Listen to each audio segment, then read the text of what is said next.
Hello students.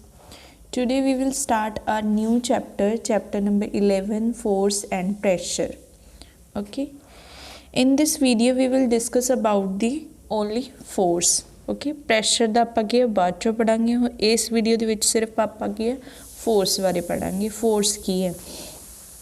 Force की एक push या पुल है। देखो आप करते हैं किसी भी चीज़ में धक्का लगाना या खिंचना उन्होंने आप कहने हैं फोर्स कहने हैं। ठीक है, इनू आप डिटेल डिस्कस करांगे फोर्स नू। ठीक है, देखो the world is filled with moving object. हुण जिन्ना अपना वर्ल्ड है सारा संसार है ये मूविंग ऑब्जेक्ट्स नाल घिरिया होया। ठीक है, cars buses trucks etcetera move on the road. ये सारे की सारे की रोड के उपर मूव करते तो किसी फोर्स करके मूव करते होंगे ना। उन्होंने कोई पुश या पुल उन्होंने कोई धक्का लग रहा होगा है ना, किसी फोर्स करके वो मूव कर रहे ऑब्जेक्ट्स। ठीक है, उस बारे आप पढ़ांगे। What is happening in the figure. हूँ इस फिगर के की हो रहा देखो ये ऑब्जेक्ट है।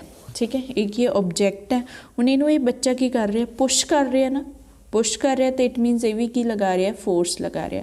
हुण ये है ये की कर रहा उन्होंने पुल कर रहा खिंचदा पिया। ठीक है, इत्थे धक्का लगांदा इत्थे की खिंचदा पिया उन्होंने खिंचना भी की है फोर्स है। ठीक है, देखो नैक्सट हैगा वट इज़ फोर्स।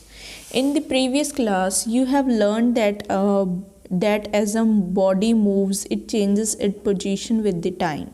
तुसीं की प्रीवियस क्लासिस दे विच पढ़िया है कि जिहड़ी बॉडी जदों मूव करती है वो की करती है it changes its position with time. वो आपकी की पोजीशन चेंज करती है टाइम दे नाल। ठीक है, जदों अपनी पोजीशन चेंज करूगी फिर ही आप उन्होंने कहांगे कि बॉडी मूव कर रही है।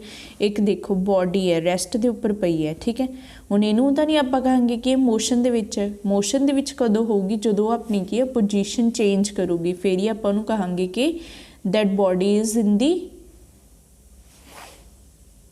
दी मोशन। फिर ही आप कहांगे कि बॉडी है जी मोशन के विच है जां बॉडी की मूव कर रही है। ठीक है, the motion it possesses is because of the force that acts on it. Motion it possesses is because of the force that acts on it.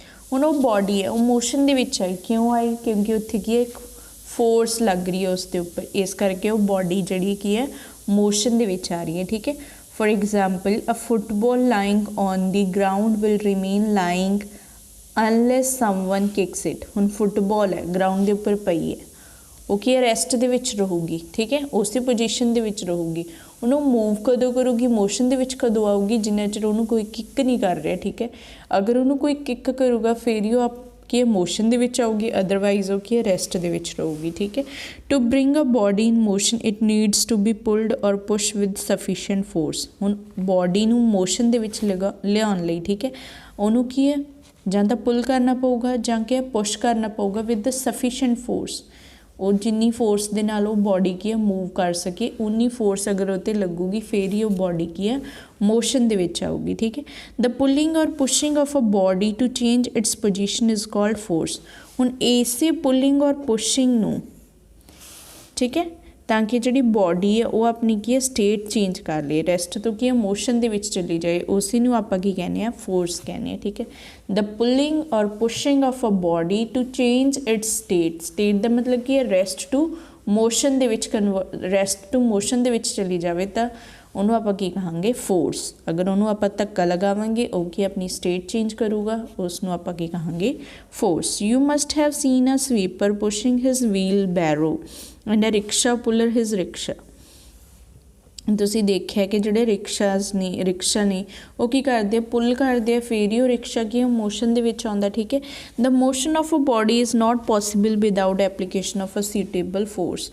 हुण मोशन बॉडी का उन्ना चिर पॉसीबल नहीं है जिन्ना चिर आप की सूटेबल फोर्स नहीं अपलाई करते। अगर उसके उपर आप सूटेबल फोर्स लगावांगे फिर ही वो बॉडी की है मोशन दे विच आऊगी। ठीक है, when you squeeze a rubber ball you push it surface inward. हुण अपनी की है इमोजी बॉल्स होंदी है। ठीक है, हुण उन्होंने आप की करते हैं स्क्वीज़ कर देंगे हैं। ठीक है, स्क्वीज़ करांगे तो वह जिन्ना भी सरफेस है वो सारा की है इनवर्ड चला जाता। उन्होंने आप की पुश कर दें कि वह सरफेस है जोड़ा अंदर वाल चला जाए। ठीक है, वो भी एक तरह की आप फोर्स ही लगा रहे हैं। ठीक है, when a batsman hits a cricket ball he pushes the ball with the bat. देखो बैट्समैन है वो की करता क्रिकेट बॉल नूं हिट करता, ठीक है, ਉਹਨੂੰ ਕੀ ਕਰਦਾ ਪੁਸ਼ ਕਰਦਾ ਬੋਲ ਨੂੰ ਵਿਦ ਦ ਬੈਟ ਦੇ ਨਾਲ ਪੁਸ਼ ਕਰਾ ਤੇ ਬੋਲ ਕੀ ਹੈ ਮੋਸ਼ਨ ਦੇ ਵਿੱਚ ਚਲੀ ਜਾਂਦੀ ਹੈ। ਇਹ ਵੀ ਕੀ ਹੈ ਫੋਰਸ ਹੀ ਹੈ, ਠੀਕ ਹੈ। To open or close a door you either push or pull it. ਹੁਣ ਆਪਾਂ ਕੀ ਡੋਰ ਨੂੰ ਓਪਨ ਜਾਂ ਕਲੋਜ਼ ਕਰਨਾ, ਆਪਾਂ ਉਹਨੂੰ ਕੀ ਕਰਦੇ ਹਾਂ, ਅਗਰ ਓਪਨ ਕਰਨਾ ਤਾਂ ਕੀ ਕਰਦੇ ਹਾਂ ਪੁਸ਼ ਕਰਦੇ ਹਾਂ, ਅਗਰ ਕੀ ਖੋਲ੍ਹਣਾ ਤਾਂ ਪੁੱਲ ਕਰਦੇ ਹਾਂ, ਠੀਕ ਹੈ। ਇਹ ਵੀ ਕੀ ਇੱਕ ਫੋਰਸ ਹੀ ਹੈ। ਡੋਰ ਨੂੰ ਕਲੋਜ਼ ਜਾਂ ਓਪਨ ਕਰਨ ਦੇ ਲਈ ਆਪਾਂ ਕੀ ਕਰਦੇ ਹਾਂ, ਉਹਨੂੰ ਖਿੱਚਦੇ ਹਾਂ ਜਾਂ ਧੱਕਾ ਲਗਾਉਂਦੇ ਹਾਂ, ਠੀਕ ਹੈ। When you strike a nail with the hammer you are pushing the nail harder into the wall or a wood. ਹੁਣ ਆਪਾਂ ਕੀ ਕਰਦੇ ਕੰਧ ਦੇ ਵਿੱਚ ਕੀ ਆਪਾਂ ਨੇਲ ਲਗਾਉਣੀ ਹੈ, ਆਪਾਂ ਕੀ ਮੇਖ ਲਗਾਉਣੀ ਹੈ ਕੰਧ ਦੇ ਵਿੱਚ, ਜਾਂ ਕੋਈ ਆਪਣੇ ਵੁਡਨ ਫਰਨੀਚਰ ਉਸ ਦੇ ਵਿੱਚ ਆਪਾਂ ਮੇਖ ਲਗਾਵਾਂਗੇ।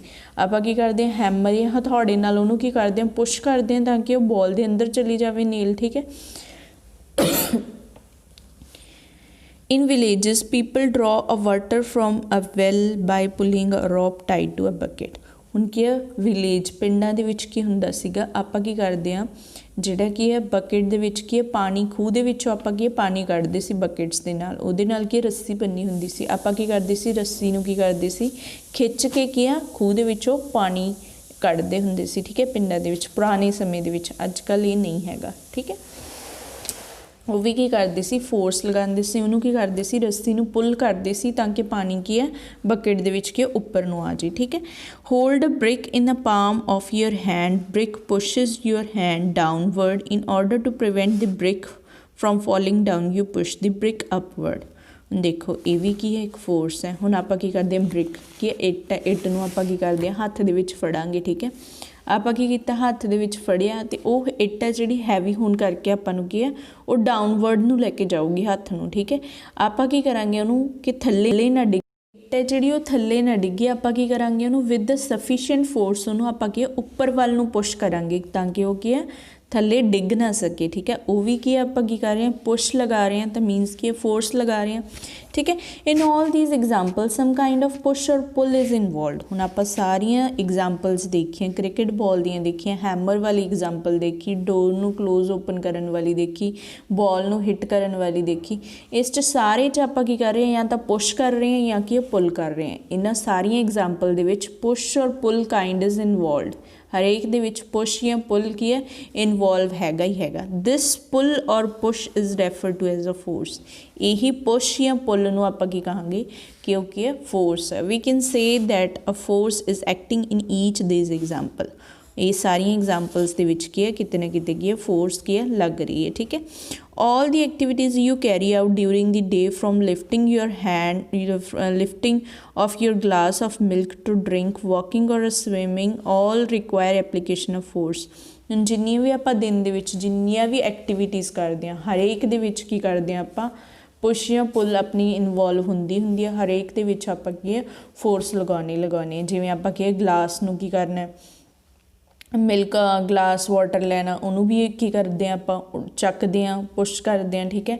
ਉਹ ਵੀ ਕੀ ਹੈ ਫੋਰਸ ਹੀ ਹੈ, ਠੀਕ ਹੈ। ਵੋਕ ਕਰਦੇ ਹਾਂ ਉਹ ਵੀ ਆਪਣੀ ਕੀ ਹੈ ਫੋਰਸ ਲੱਗਦੀ ਹੈ ਵੋਕ ਕਰਨ 'ਤੇ। ਸਵਿਮਿੰਗ ਕਰਦੇ ਹਾਂ ਉੱਥੇ ਵੀ ਫੋਰਸ ਲੱਗਦੀ ਹੈ। ਇਹਨਾਂ ਸਾਰੀਆਂ ਦੇ ਵਿੱਚ ਕੀ ਹੈ ਫੋਰਸ ਅਪਲਾਈ ਹੁੰਦਾ ਹੀ ਹੁੰਦਾ, ਠੀਕ ਹੈ। ਜਿੰਨੀਆਂ ਵੀ ਆਪਾਂ ਦਿਨ ਦੇ ਵਿੱਚ ਐਕਟੀਵਿਟੀਜ਼ ਕਰਦੇ ਹਾਂ none of these activities possible if you fail to apply the required force. ਇਹ ਸਾਰੀਆਂ ਐਕਟੀਵਿਟੀਜ਼ ਫੇਲ ਹੋ ਜਾਣਗੀਆਂ ਅਗਰ ਤੁਸੀਂ ਕੀ ਹੈ ਜਿੰਨੀ ਵੀ ਉਹਨੂੰ ਫੋਰਸ ਰਿਕੁਆਇਰ ਹੈ ਹਰ ਇੱਕ ਕੰਮ ਕਰਨ ਦੇ ਵਿੱਚ ਅਗਰ ਤੁਸੀਂ ਉਹ ਫੋਰਸ ਨਹੀਂ ਲਗਾ ਰਹੇ ਤਾਂ ਇਹ ਸਾਰੀਆਂ ਐਕਟੀਵਿਟੀਜ਼ ਕੀ ਨੇ ਇੰਪੋਸੀਬਲ ਨੇ, ਠੀਕ ਹੈ। ਫੋਰਸ ਕਰਕੇ ਇਹ ਸਾਰੀਆਂ ਐਕਟੀਵਿਟੀਜ਼ ਕੀ ਆਪਾਂ ਕਰ ਸਕਦੇ ਹਾਂ, ਠੀਕ ਹੈ। Force due to an interaction.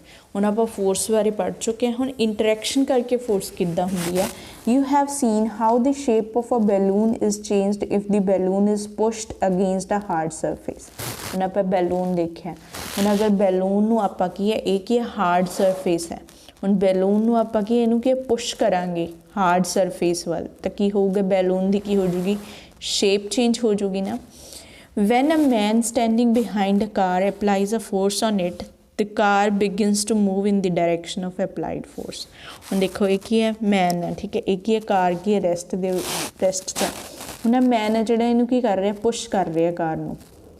ਕਾਰ ਕੀ ਕਰੂਗੀ ਜਿਹੜੀ ਡਾਇਰੈਕਸ਼ਨ ਵੱਲ ਫੋਰਸ ਲੱਗ ਰਹੀ ਹੈ ਕਾਰ ਕੀ ਉਸੇ ਡਾਇਰੈਕਸ਼ਨ ਵੱਲ ਕੀ ਕਰੂਗੀ ਮੂਵ ਕਰੂਗੀ, ਠੀਕ ਹੈ। ਉਸੇ ਡਾਇਰੈਕਸ਼ਨ ਵੱਲ ਮੂਵ ਕਰੂਗੀ, ਠੀਕ ਹੈ। In first case, you would see a man appear to push a car, while in the second case, two women are trying to pull each other. Similarly, in the third case, two teams are trying to pull each other. देखो इन्हां सारियां examples नूं तुसीं ध्यान नाल देखो, observe करो कि फर्स्ट केस दे विच की हो रहा है, मैन की कर रहे हैं, कार नूं पुश कर रहे हैं। सैकेंड केस दे विच की हो रहा है, टू विमेंस की कर रही हैं, एक दूसरे नूं की कर रही हैं, पुल कर रही हैं, खिंच रही हैं एक दूसरे ਨੂੰ, ठीक है। थर्ड केस ਦੇ ਵਿੱਚ ਕੀ ਹੋ ਰਿਹਾ, टू टीम्स ने ਜਿਹੜੀਆਂ ਕੀ ਕਰ ਰਹੀਆਂ, रोप ਨੂੰ ਕੀ ਕਰ ਰਹੀਆਂ, एक दूसरे ਵੱਲ ਕੀ ਕਰ ਰਹੀਆਂ, खिंच रही ਨੇ, ठीक है। From these examples we can infer that at least two objects must interact for a force to come into the play। ਹੁਣ ਇਸ एग्जाम्पल्स ਤੋਂ, ਇਹਨਾਂ ਸਾਰੀਆਂ एग्जाम्पल्स ਤੋਂ ਆਪਾਂ ਨੂੰ ਕੀ ਪਤਾ ਚੱਲ ਰਿਹਾ ਕਿ ਫੋਰਸ ਨੂੰ ਆਪਾਂ ਲਿਆਉਣ ਦੇ ਵਾਸਤੇ ਦੋ ਬੋਡੀਜ਼ ਨੂੰ ਆਪਸ ਦੇ ਵਿੱਚ ਕੀ ਇੰਟਰੈਕਸ਼ਨ ਹੋਣੀ ਜ਼ਰੂਰੀ ਹੈ, ਫੇਰ ਹੀ ਫੋਰਸ ਲੱਗੂਗੀ। ਹੁਣ ਸਿੰਗਲ ਆਪਾਂ ਕੀ ਹੈ, ਸਿਰਫ ਹੱਥ ਐਂ ਕੀਤਾ ਤਾਂ ਉਹ ਫੋਰਸ ਨਹੀਂ ਹੋਊਗੀ, ਜਿੰਨੇ ਚਿਰ ਆਪਾਂ ਕੀ ਦੂਸਰੀ ਬੋਡੀ ਨਾਲ ਇੰਟਰੈਕਟ ਨਹੀਂ ਕਰਾਂਗੇ। ਹੁਣ ਆ ਬੁੱਕ ਹੈ, ਇਹਨੇ ਰੈਸਟ ਦੇ ਉੱਪਰ ਹੈ, ਹੁਣ ਮੈਂ ਹੈਂਡ ਨਾਲ ਇਹਨੂੰ ਕੀ ਕਰੂੰਗੀ, पुश करूँगी, फिर ही ये की कर रही है, मूव कर रही है। सिंगल अगर ये बॉडी पई है तो अपने आप इतने फोर्स नहीं लगूगी। दो बॉडीज़ अगर एक दूसरे दे नाल इंटरैक्ट होनी है, फिर ही फोर्स की है अपनी की फोर्स लगूगी, ठीक है। Thus an interaction of one object with the another object result in the force between the two object. यही है कि इंटरैक्शन ऑफ अगर एक बॉडी की है, एक ऑब्जेक्ट की है, दूसरे ऑब्जेक्ट नाल इंटरैक्ट कर रहा है तो इट मीनस की है उन्होंने दोनों ऑब्जेक्ट्स के विच की है फोर्स लग रही है, ठीक है। Effect of a force has different effects on the body. It depends upon the type of a force applied and the reason for the application of the force. हुण फोर्स के की इफेक्ट्स ने, force के effects की है body के उपर different ने, ये डिपेंड करते हैं दो टाइप्स के उपर। एक की है टाइप ऑफ फोर्स अप्लाइड, किस तरह की आप फोर्स अप्लाई कर रहे हैं। दूसरा की है reason for application of force, कि आप उसनू की है फोर्स लगा रहे हैं, किस रीजन करके आप फोर्स लगा रहे हैं। इन्होंने दो इफेक्ट्स के उपर की है, ये दो इफेक्ट्स के उपर अपनी बॉडी की डिपेंड करती है, ठीक है। Let us study the effects of the applied force. Force changes the state of a body from a rest to motion or a motion to rest. पहला तो की है फोर्स किस लिए हो रही है कि बॉडी की की स्टेट चेंज कर देती है फोर्स। फर्स्ट केस की है force changes the state of a body. अगर वो रेस्ट दे विच तो मोशन दे विच करूगी, अगर मोशन दे विच तो उन्होंने रेस्ट दे विच लियान लई आपां की फोर्स लगावांगे तो फोर्स करके की होती है स्टेट दे विच की चेंजेस आउणगियां। For example in a football or a basketball match a player applies a force on a ball to score a goal, but the opponent team players applies the force to stop the ball from going into the goal or the basket post। ਹੁਣ दो teams ने आपां football ਜਾਂ basketball ਦੇ ਵਿੱਚ ਦੋ teams ਹੁੰਦੀਆਂ। ਹੁਣ ਇੱਕ ਟੀਮ ਤਾਂ ਕੀ ਕਰ ਰਹੀ ਹੈ ਕਿ ਗੋਲ ਸਕੋਰ ਕਰਨ ਦੇ ਲਈ ਉਹ ਬॉल ਨੂੰ ਕੀ ਕਰ ਰਹੀ ਹੈ, ਫੋਰਸ ਕਰ ਰਹੀ ਹੈ, मूव करन दे विच की उन्होंने फोर्स कर रही है, ठीक है। बट जी अपोनेंट टीम है, जी अपोजिट टीम है, वो की कर रही है कि गोल ना होवे, इस करके वो की बॉल के उपर की फोर्स लगा रही है कि आप बॉल नूं की करिए रोक सकीए गोल होने तो, ठीक है। एक की कर रही है कि बॉल के उपर फोर्स लगा रही है कि बॉल की मूव करे। दूसरी टीम की कर रही है, अपोजिट टीम की कर रही है, बॉल के उपर फोर्स लगा रही है कि बॉल की है रेस्ट के विच आ जाए, वो मूव ना करे ताकि गोल ना हो सके, ठीक है। Similarly in the cricket team the batsman applies a force to hit a ball while the fielder applies a force to stop the moving ball। ਹੁਣ क्रिकेट बॉल ਦੇ क्रिकेट मैच ਦੇ ਵਿੱਚ ਵੀ सेम ही हो रहा कि ਜਿਹੜਾ बैट्समैन है वो की करता बॉल ਨੂੰ हिट करता कि बॉल की मूव करे, बट ਜਿਹੜਾ फील्डर है वो की कर रहा है फोर्स लगा रहा है कि बॉल ਨੂੰ की करे रोक सके, ठीक है। In both cases the change has been brought in the state of motion or rest of the ball. ਹੁਣ ਇਹਨਾਂ ਦੋਨਾਂ केसेस ਦੇ ਵਿੱਚ ਕੀ हो रहा है, बॉल ਦੀ ਕੀ है स्टेट चेंज हो रही है। अगर बॉल की मोशन दे विच तां रेस्ट दे विच आ जा रही है, जो रेस्ट दे के आप उहदी स्टेट चेंज कर रहे हैं कि मोशन दे विच आ जाए, ठीक है। इन्हां दोनों दे विच की है बॉल की की है स्टेट चेंज हो रही है। तो इस तो आपां नूं पता चल रहा है कि force changes the state of a body. Force की है बॉडी की स्टेट चेंज करती है। सैकेंड केस आप पढ़ांगे तो force changes the direction of a motion of a moving body. हुण आपां की किसी भी मूविंग बॉडी की फोर्स दे नाल आपां की डायरैक्शन भी चेंज कर सकते हैं, ठीक है। इन अ क्रिकेट और अ tennis When a player hits or smashes the ball, she changes the direction of the ball. Similarly, if someone throws a ball to you, you can direct the ball in a different direction instead of holding the ball. A car driver applies a force on steering wheel to change the direction of moving car. ਹੁਣ ਦੇਖੋ cricket ਜਾਂ tennis ਦੇ ਵਿੱਚ ਕੀ ਹੋ ਰਿਹਾ, ਅਗਰ ਆਪਾਂ ਨੂੰ ਕੋਈ ਕੀ ਬੋਲ ਥਰੋ ਕਰ ਰਿਹਾ ਤਾਂ ਆਪਾਂ ਵਿਦਆਊਟ ਹੋਲਡਿੰਗ ਦੀ ਬੋਲ ਨਾ ਆਪਾਂ ਬੋਲ ਨੂੰ ਵਿਦਆਊਟ ਹੋਲਡ ਕਰਨ ਦੇ, ਵਿਦਆਊਟ ਉਹਨੂੰ ਪਕੜਨ ਦੇ, ਆਪਾਂ ਕੀ ਕਰਦੇ ਹਾਂ ਬੈਟ ਦੇ ਨਾਲ ਹਿੱਟ ਕਰਕੇ ਕੀ ਉਸ ਬੋਲ ਦੀ ਕੀ ਹੈ ਡਾਇਰੈਕਸ਼ਨ ਚੇਂਜ ਕਰ ਦਿੰਦੇ ਹਾਂ। ਫੋਰ ਐਗਜ਼ਾਮਪਲ ਜਿਵੇਂ ਕੀ ਹੈ ਇੱਥੇ ਤੁਹਾਨੂੰ ਦਿੱਤਾ ਹੋਇਆ ਕਿ ਬੋਲ ਕੀ ਹੈ ਜਿਹੜੀ ਥਰੋ ਹੋ ਰਹੀ ਹੈ ਇਸ ਡਾਇਰੈਕਸ਼ਨ ਦੇ ਵਿੱਚ, ਆਪਾਂ ਕੀ ਹੈ ਬੈਟ ਦੇ ਨਾਲ ਉਸ ਬੋਲ ਨੂੰ ਕੀ ਕੀਤਾ ਹਿੱਟ ਕੀਤਾ ਅਤੇ ਉਸ ਦੀ ਕੀ ਹੈ ਡਾਇਰੈਕਸ਼ਨ ਚੇਂਜ ਕਰਤੀ। ਜਾਂ ਇਹਨਾਂ ਨੇ ਕੀ ਹੈ ਅਨਦਰ ਐਗਜ਼ਾਮਪਲ ਦਿੱਤੀ ਹੈ ਕਿ ਜਿਵੇਂ ਉਹ ਕਾਰ ਡਰਾਈਵਰ ਆ, ਠੀਕ ਹੈ, ਉਹ ਕੀ ਕਰਦਾ ਸਟੀਅਰਿੰਗ ਦੇ ਉੱਪਰ ਫੋਰਸ ਲਗਾਉਂਦਾ ਅਤੇ ਕਾਰ ਦੀ ਕੀ ਹੈ ਡਾਇਰੈਕਸ਼ਨ ਚੇਂਜ ਕਰ ਦਿੰਦਾ, ਮੂਵਿੰਗ ਕਾਰ ਦੀ ਕੀ ਹੈ ਡਾਇਰੈਕਸ਼ਨ ਚੇਂਜ ਕਰ ਦਿੰਦਾ, ਠੀਕ ਹੈ। ਇਸ ਲਈ ਜਿਹੜੀ ਫੋਰਸ ਹੈ ਫੋਰਸ ਕੀ ਕਰਦੀ ਹੈ ਮੂਵਿੰਗ ਬੋਡੀ ਦੀ ਡਾਇਰੈਕਸ਼ਨ ਵੀ ਚੇਂਜ ਕਰ ਸਕਦੀ ਹੈ, ਠੀਕ ਹੈ। Force changes the shape and the size of the body. ਹੁਣ ਫੋਰਸ ਦੇ ਨਾਲ ਕੀ ਹੈ ਬੋਡੀ ਦੀ ਸ਼ੇਪ ਅਤੇ ਸਾਈਜ਼ ਵੀ ਚੇਂਜ ਹੋ ਸਕਦਾ, ਠੀਕ ਹੈ। ਉਹ ਕਿਵੇਂ, when a suitable force is applied it brings changes in the shape or the size of the body. ਜਦੋਂ ਹੁਣ ਆਪਾਂ ਕੀ ਆ ਆਪਾਂ ਦੇਖਿਆ ਕਿ ਰਬੜ ਆਪਾਂ ਛੋਟੇ ਹੁੰਦੇ ਖੇਡਦੇ ਹਾਂ ਰਬੜ ਦੇ ਨਾਲ, ਰਬੜ ਨੂੰ ਆਪਾਂ ਕੀ ਕਰਦੇ ਹਾਂ ਬਹੁਤ ਕੀ ਹੈ ਫੋਰਸ ਦੇ ਨਾਲ ਜ਼ਿਆਦਾ ਖਿੱਚਦੇ ਹਾਂ ਤਾਂ ਇਸ ਲਈ ਉਸਦੀ ਕੀ ਹੈ ਸ਼ੇਪ ਜਾਂ ਸਾਈਜ਼ ਕੀ ਹੈ ਰਬੜ ਦਾ ਚੇਂਜ ਹੋ ਜਾਂਦਾ, ਠੀਕ ਹੈ।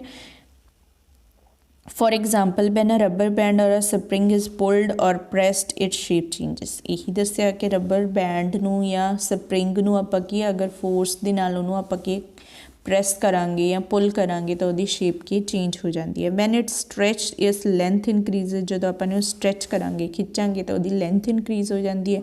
ਜਦੋਂ ਉਹਨੂੰ ਆਪਾਂ ਕੀ ਕੰਪਰੈਸ ਕਰਾਂਗੇ ਸਪਰਿੰਗ ਨੂੰ ਤਾਂ ਕੀ ਹੋਊਗੀ ਉਹਦੀ ਲੈਂਥ ਕੀ ਹੋ ਜਾਂਦੀ ਹੈ ਡਿਕਰੀਜ਼ ਹੋ ਜਾਂਦੀ ਹੈ। Take a hammer and apply a force on a clay brick and observe the brick breaks, its shape changes. ਹੁਣ ਹੈਮਰ ਦੇ ਨਾਲ ਅਗਰ ਆਪਾਂ clay brick ਹੈ, ਠੀਕ ਹੈ, ਮਿੱਟੀ ਵਾਲੀ ਜਿਹੜੀ ਕੀ ਆ ਆਪਣੀ ਇੱਟ ਹੈ, ਅਗਰ ਉਹਨੂੰ ਆਪਾਂ ਕੀ ਹੈਮਰ ਦੇ ਨਾਲ ਫੋਰਸ ਅਪਲਾਈ ਕਰਾਂਗੇ ਉਹਦੇ ਉੱਪਰ, ਉਹ ਕੀ ਹੋ ਜਾਊਗੀ break down into the pieces ਦੇ ਵਿੱਚ ਹੋ ਕੇ ਬ੍ਰੇਕ ਹੋ ਜਾਊਗੀ ਅਤੇ ਉਹਦੀ ਸ਼ੇਪ ਕੀ ਹੈ ਚੇਂਜ ਹੋ ਜਾਂਦੀ ਹੈ, ਠੀਕ ਹੈ। ਜਾਂ ਤੁਸੀਂ ਕੀ ਹੈ ਅਨਦਰ ਐਗਜ਼ਾਮਪਲ ਹੈ visit your kitchen. When your mother is cooking food, watch her making chapati or puri.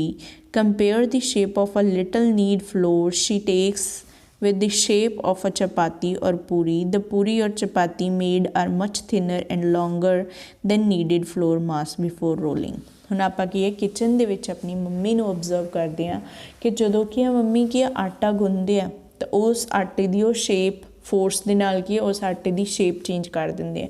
ਜਾਂ ਕਿ ਨੀਡਡ ਬੋਲ ਜਿਹੜੇ ਆਪਾਂ ਕੀ ਕਰਦੇ ਹਾਂ ਫਲੋਰ ਦੇ ਨੀਡਡ ਬੋਲਸ ਬਣਾਉਂਦੇ ਆ, ਪੇੜੇ ਬਣਾਉਂਦੇ ਆ। ਹੁਣ ਪੇੜੇ ਤੋਂ ਮੰਮੀ ਕੀ ਕਰਦੀ ਆ ਇੱਕ ਦੀ ਟੇਬਲ ਫੋਰਸ ਦੇ ਕੇ ਉਸ ਦੀ ਕੀ ਹੈ ਸ਼ੇਪ ਚੇਂਜ ਕਰ ਦਿੰਦੀ ਹੈ। ਨੀਡਡ ਪੇੜੇ ਦੀ ਕੀ ਹੈ ਸ਼ੇਪ ਚੇਂਜ ਕਰਕੇ ਉਹਨੂੰ ਕੀ ਹੈ ਸਰਕੂਲਰ ਸ਼ੇਪ ਦੇ ਦਿੰਦੀ ਹੈ, ਠੀਕ ਹੈ। Similarly, when you apply a force using a knife to cut fruits or vegetable, their shape changes.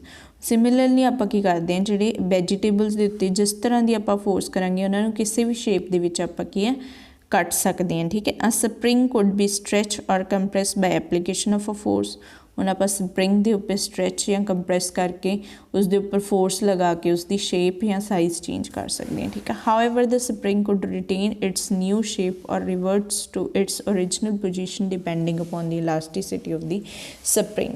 ਹੁਣ ਕੀ ਆ ਇਹ ਡਿਪੈਂਡ ਕਰਦਾ ਸਪਰਿੰਗ ਦੇ ਉੱਤੇ ਉਸ ਦੀ ਇਲਾਸਟੀਸਿਟੀ ਦੇ ਉੱਪਰ ਡਿਪੈਂਡ ਕਰਦਾ ਕਿ ਅਗਰ ਉਹਨੂੰ ਖਿੱਚਣ 'ਤੇ ਉਹਦੀ ਇਲਾਸਟੀਸਿਟੀ ਜ਼ਿਆਦਾ ਤਾਂ ਉਹ ਆਪਣੀ ਓਰੀਜਨਲ ਪੋਜੀਸ਼ਨ 'ਤੇ ਕੀ ਹੈ ਦੁਬਾਰਾ ਆਪਣੀ ਓਰੀਜਨਲ ਪੋਜੀਸ਼ਨ ਨੂੰ ਰਿਟੇਨ ਕਰ ਸਕਦਾ, ਠੀਕ ਹੈ। ਇਹ ਕੀ ਉਹਦੀ ਇਲਾਸਟੀਸਿਟੀ 'ਤੇ ਡਿਪੈਂਡ ਹੈ। ਰਬਰ ਦੀ ਇਲਾਸਟੀਸਿਟੀ ਜਾਂ ਕੀ ਸਪਰਿੰਗ ਦੀ ਇਲਾਸਟੀਸਿਟੀ 'ਤੇ ਡਿਪੈਂਡ ਹੈ ਕਿ ਉਹ ਆਪਣੀ ਜਿਹੜੀ ਸ਼ੇਪ ਨੂੰ ਦੁਬਾਰਾ ਰਿਟੇਨ ਕਰ ਸਕਦੇ ਓਰੀਜਨਲ ਪੋਜੀਸ਼ਨ ਨੂੰ ਜਾਂ ਨਹੀਂ, ਠੀਕ ਹੈ। ਹੁਣ ਆਪਾਂ ਕੀ ਪੜ੍ਹਿਆ ਕਿ force changes the state of a motion state of a body, force changes the direction of a moving body, force changes the shape or a size of a body. ਹੁਣ ਇਹ ਤਿੰਨ ਐਪਲੀਕੇਸ਼ਨਸ ਆਪਾਂ ਪੜ੍ਹ ਲਈਆਂ। ਹੁਣ force can change the speed of a moving object. ਹੁਣ force ਦੇ ਨਾਲ ਆਪਾਂ ਕਿਹਾ ਮੂਵਿੰਗ ਆਬਜੈਕਟ ਦੀ ਸਪੀਡ ਦੇ ਵਿੱਚ ਵੀ ਚੇਂਜ ਕਰ ਸਕਦੇ ਹਾਂ, ਠੀਕ ਹੈ, ਫੋਰਸ ਲਗਾ ਕੇ। When a force is applied on a moving objects in the direction it's moving, its speed increases. ਜਦੋਂ ਆਪਾਂ ਕੀ ਕਰਦੇ ਹਾਂ ਜਿਸ ਡਾਇਰੈਕਸ਼ਨ ਅਗਰ ਕਿ ਬੋਡੀ ਜਿਸ ਡਾਇਰੈਕਸ਼ਨ ਵੱਲ ਮੂਵ ਕਰ ਰਹੀ ਹੈ ਅਗਰ ਉਸੇ ਡਾਇਰੈਕਸ਼ਨ ਦੇ ਵਿੱਚ ਆਪਾਂ ਕੀ ਕਰਾਂਗੇ ਫੋਰਸ ਅਪਲਾਈ ਕਰਾਂਗੇ ਤਾਂ ਸਪੀਡ ਕੀ ਹੋ ਜਾਊਗੀ ਇਨਕਰੀਜ਼ ਹੋ ਜਾਊਗੀ। ਆਪਾਂ ਛੋਟੇ ਹੁੰਦੇ ਕੀ ਕਰਦੇ ਸੀ ਇੱਕ ਕੀ ਹੈ ਵੀਲ ਲੈ ਲੈਂਦੇ ਹੁੰਦੇ ਸੀ, ਇੱਕ ਕੀ ਹੈ ਟਾਇਰ ਲੈਂਦੇ ਸੀ। ਟਾਇਰ ਕੀ ਹੈ ਜਿਸ ਡਾਇਰੈਕਸ਼ਨ ਵੱਲ ਮੂਵ ਕਰ ਰਿਹਾ ਤਾਂ ਆਪਾਂ ਸਟਿੱਕ ਦੇ ਨਾਲ ਉਸੇ ਡਾਇਰੈਕਸ਼ਨ ਵੱਲ ਕੀ ਹੈ ਫੋਰਸ ਲਗਾਉਂਦੇ ਸੀ ਅਤੇ ਉਸ ਟਾਇਰ ਦੀ ਕੀ ਹੋ ਜਾਂਦੀ ਸੀ ਸਪੀਡ ਇਨਕਰੀਜ਼ ਹੋ ਜਾਂਦੀ ਸੀ। ਠੀਕ ਹੈ, ਇਹੀ ਇਸ ਦੇ ਵਿੱਚ ਦੱਸਿਆ speed of your swing increases when someone pushes your swing. ਠੀਕ ਹੈ, ਇਹੀ ਕਿ ਜਿਸ ਡਾਇਰੈਕਸ਼ਨ ਵੱਲ ਬੋਡੀ ਕੀ ਮੂਵ ਕਰ ਰਹੀ ਹੈ ਅਗਰ ਉਸੇ ਡਾਇਰੈਕਸ਼ਨ ਵੱਲ ਆਪਾਂ ਕੀ ਹੈ ਫੋਰਸ ਲਗਾਵਾਂਗੇ ਤਾਂ ਉਸ ਦੀ ਸਪੀਡ ਕੀ ਹੋ ਜਾਂਦੀ ਹੈ ਇਨਕਰੀਜ਼ ਹੋ ਜਾਂਦੀ ਹੈ। If a force is applied in the direction opposite to the direction of motion, speed decreases. Now ball है, बॉल ਨੂੰ अगर ਕੀ ਹੈ ਇਸ ਡਾਇਰੈਕਸ਼ਨ ਵੱਲ ਮੂਵ ਕਰ ਰਹੀ ਹੈ ਉਸੇ ਡਾਇਰੈਕਸ਼ਨ ਵੱਲ ਆਪਾਂ ਕੀ ਕਰਾਂਗੇ ਫੋਰਸ ਲਗਾਵਾਂਗੇ ਤਾਂ ਫੋਰਸ ਦੀ ਕੀ ਹੋ ਜਾਂਦੀ ਹੈ ਸਪੀਡ ਇਨਕਰੀਜ਼ ਹੋ ਜਾਂਦੀ ਹੈ। ਅਗਰ ਕੀ ਹੈ ਬॉल ਹੈ ਇਸ ਡਾਇਰੈਕਸ਼ਨ ਵੱਲ ਜਾ ਰਹੀ ਹੈ ਆਪਾਂ ਬਟ ਆਪਣੀ ਫੋਰਸ ਕੀ ਅਪੋਜ਼ਿਟ ਲੱਗ ਰਹੀ ਹੈ ਇਸ ਮੋਸ਼ਨ ਦੇ ਕੀ ਅਪੋਜ਼ਿਟ ਆਪਾਂ ਕੀ ਫੋਰਸ ਲਗਾ ਰਹੇ ਹਾਂ ਤਾਂ ਉਹਦੀ ਕੀ ਹੋ ਜੂਗੀ ਸਪੀਡ ਕੀ ਹੋ ਜੂਗੀ ਡਿਕਰੀਜ਼ ਹੋ ਜੂਗੀ। ਕ੍ਰਿਕਟ ਬਾਲ ਦੇ ਵਿੱਚ ਹੀ ਦੇਖੋ ਅਗਰ ਆਪਾਂ ਕੀ ਬਾਲ ਨੂੰ ਜਿਸ ਡਾਇਰੈਕਸ਼ਨ ਵੱਲ ਮੂਵ ਕਰੀਏ ਉਸੇ ਡਾਇਰੈਕਸ਼ਨ ਵੱਲ ਹਿੱਟ ਕਰਾਂਗੇ ਤਾਂ ਕੀ ਹੋਊਗੀ ਬਾਲ ਦੀ ਸਪੀਡ ਇਨਕਰੀਜ਼ ਹੋ ਜੂਗੀ। ਬਟ ਅਗਰ ਕੀ ਬਾਲ ਦੇ ਓਪੋਜ਼ਿਟ ਆਪਾਂ ਫੋਰਸ ਲਗਾਵਾਂਗੇ ਤਾਂ ਬਾਲ ਨੂੰ ਕੀ ਕਰ ਸਕਦੇ ਹਾਂ ਆਪਾਂ ਸਪੀਡ ਡਿਕਰੀਜ਼ ਕਰਕੇ ਉਹਨੂੰ ਕੀ ਹੈ ਰੋਕ ਸਕਦੇ ਹਾਂ। ਫੀਲਡਰ ਇਹੀ ਕਰਦਾ ਕਿ ਉਸ ਦੇ ਓਪੋਜ਼ਿਟ ਫੋਰਸ ਲਗਾਉਂਦਾ ਅਤੇ ਫੋਰਸ ਲਗਾ ਕੇ ਉਸ ਬਾਲ ਦੀ ਸਪੀਡ ਨੂੰ ਕੀ ਕਰ ਜਾਂਦਾ ਡਿਕਰੀਜ਼ ਕਰਕੇ ਉਹਨੂੰ ਕੀ ਹੈ ਰੈਸਟ ਦੇ ਵਿੱਚ ਲਿਆਉਂਦਾ। ਠੀਕ ਹੈ, if a force is applied in the opposite direction of a moving object, the net force acting on it is the difference between the two force। ਇਹੀ ਹੈ ਕਿ ਫੋਰਸ ਨੂੰ ਅਗਰ ਆਪਾਂ ਆਪੋਜ਼ਿਟ ਡਾਇਰੈਕਸ਼ਨ ਦੇ ਵਿੱਚ ਲਗਾਉਂਦੇ ਜਿਸ ਡਾਇਰੈਕਸ਼ਨ ਦੇ ਵਿੱਚ ਆਬਜੈਕਟ ਕੀ ਮੂਵ ਕਰ ਰਿਹਾ ਉਸ ਦੇ ਆਪੋਜ਼ਿਟ ਲਗਾਉਂਦੇ ਹਾਂ ਤਾਂ net force acting on it ਕੀ ਹੋਊਗੀ ਦੇਖੋ ਨੈਟ ਫੋਰਸ ਕੀ ਹੋਊਗੀ ਉਹਨਾਂ ਦਾ ਕੀ ਹੋਊਗਾ ਡਿਫਰੈਂਸ ਹੋਊਗਾ ਨੈਟ ਫੋਰਸ। ਠੀਕ ਹੈ, ਹੁਣ ਦੇਖੋ ਇੱਕ ਫੋਰਸ ਕੀ ਹੈ ਇਸ ਦੇ ਵੱਲ ਕੀ ਬੋਡੀ ਮੂਵ ਕਰ ਰਹੀ ਹੈ ਉਹਨੂੰ ਆਪਾਂ ਕੀ ਮੰਨ ਲੈਂਦੇ ਹਾਂ N1। ਹੁਣ ਇਸ ਡਾਇਰੈਕਸ਼ਨ ਦੇ ਵਿੱਚ ਆਪਾਂ ਕੀ ਫੋਰਸ ਲਗਾਈ ਉਹਨੂੰ ਆਪਾਂ ਕੀ ਮੰਨ ਲੈਂਦੇ ਹਾਂ N2। ਹੁਣ ਨੈਟ ਫੋਰਸ ਜਿਹੜੀ ਹੋਊਗੀ ਉਹ ਕੀ ਹੋਊਗੀ N2 ਮਾਈਨਸ ਕੀ ਹੋਊਗੀ N1 ਹੋਊਗੀ। ਠੀਕ ਹੈ, strength of a force, the strength of a force is expressed by its magnitude। Magnitude ਕੀ ਇੱਕ ਵੈਲਿਊ ਆ। ਹੁਣ ਫੋਰਸ ਦੀ ਕੀ ਹੈ ਸਟਰੈਂਥ ਨੂੰ ਐਕਸਪ੍ਰੈਸ ਕਰਨ ਲਈ ਆਪਾਂ ਕੀ ਕਰਦੇ ਹਾਂ ਉਹਦਾ ਮੈਗਨੀਟਿਊਡ ਚੈੱਕ ਕਰਾਂਗੇ। ਠੀਕ ਹੈ, ਮੈਗਨੀਟਿਊਡ ਕੀ ਇੱਕ ਤਰ੍ਹਾਂ ਦੀ ਵੈਲਿਊ ਹੁੰਦੀ ਹੈ। If the magnitude of applied force changes it's effect also changes. ਹੁਣ ਅਗਰ ਕੀ ਹੈ ਅਪਲਾਈਡ ਫੋਰਸ ਦਾ ਮੈਗਨੀਟਿਊਡ ਚੇਂਜ ਹੋ ਰਿਹਾ ਤਾਂ ਉਹਦਾ ਇਫੈਕਟ ਵੀ ਚੇਂਜ ਹੋਊਗਾ। ਉਹ ਕਿਸ ਤਰ੍ਹਾਂ the net force on an object is zero if the force acting on it in opposite direction are equal.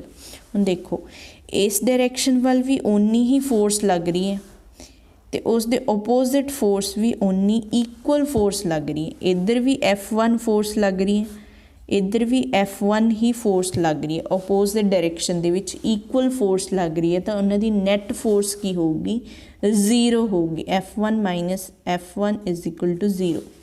Net force ਕੀ ਹੋਊਗੀ ਜ਼ੀਰੋ ਹੋਊਗੀ ਅਗਰ ਇਕੁਅਲ ਅਮਾਊਂਟ ਜਾਂ ਇਕੁਅਲ ਅਮਾਊਂਟ ਦੇ ਵਿੱਚ ਫੋਰਸ ਲੱਗ ਰਹੀ ਹੈ ਅਪੋਜ਼ਿਟ ਡਾਇਰੈਕਸ਼ਨ ਦੇ ਵਿੱਚ ਦੋਨੋਂ ਕੀ ਇੱਕ ਦੂਸਰੇ ਨੂੰ ਕੀ ਅਪੋਜ਼ਿਟ ਡਾਇਰੈਕਸ਼ਨ ਦੇ ਵਿੱਚ ਇਕੁਅਲ ਫੋਰਸ ਲੱਗ ਰਹੀ ਹੈ ਤਾਂ ਨੈਟ ਫੋਰਸ ਕੀ ਹੋਊਗੀ ਜ਼ੀਰੋ ਹੋਊਗੀ।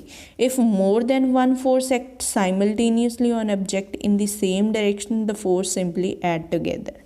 ਹੁਣ ਕੀ ਹੁੰਦਾ ਦੇਖੋ ਹੁਣ ਜਿਸ ਡਾਇਰੈਕਸ਼ਨ ਵੱਲ ਕੀ ਹੋ ਰਿਹਾ ਬੋਡੀ ਕੀ ਮੂਵ ਕਰ ਰਹੀ ਹੈ ਅਗਰ ਆਪਾਂ ਉਸੇ ਡਾਇਰੈਕਸ਼ਨ ਵੱਲ ਫੋਰਸ ਲਗਾਉਂਦੇ ਹਾਂ ਠੀਕ ਹੈ ਤਾਂ ਫੋਰਸ ਕੀ ਹੋ ਜੂਗੀ ਐਡ ਅਪ ਹੋ ਜੂਗੀ ਤਾਂ ਫੋਰਸ ਕੀ ਹੋਊਗੀ ਐਡ ਅਪ ਹੋ ਜੂਗੀ। ਠੀਕ ਹੈ, one force acting simultaneously object in the same direction. ਹੁਣ ਸੇਮ ਡਾਇਰੈਕਸ਼ਨ ਦੇ ਵਿੱਚ ਕੀ ਫੋਰਸ ਲਗਾ ਰਹੇ ਹਾਂ ਆਪਾਂ ਇੰਨੀ ਫੋਰਸ ਪਹਿਲਾਂ ਲੱਗ ਰਹੀ ਹੈ ਉਨੀ ਫੋਰਸ ਆਪਾਂ ਕੀ ਹੋਰ ਉਸ ਤੋਂ ਜ਼ਿਆਦਾ ਫੋਰਸ ਲਗਾਈ F2 ਫੋਰਸ ਲਗਾਈ ਸੇਮ ਡਾਇਰੈਕਸ਼ਨ ਦੇ ਵਿੱਚ ਫੋਰਸਿਸ ਨੂੰ ਲਗਾ ਰਹੇ ਹਾਂ ਤਾਂ ਉਹ ਕੀ ਹੋ ਜਾਣਗੀਆਂ ਐਡ ਅਪ ਹੋ ਜਾਣਗੀਆਂ ਫੋਰਸਿਸ। ਠੀਕ ਹੈ, if two opposite and unequal force act simultaneously on object the object will move in the direction of bigger force।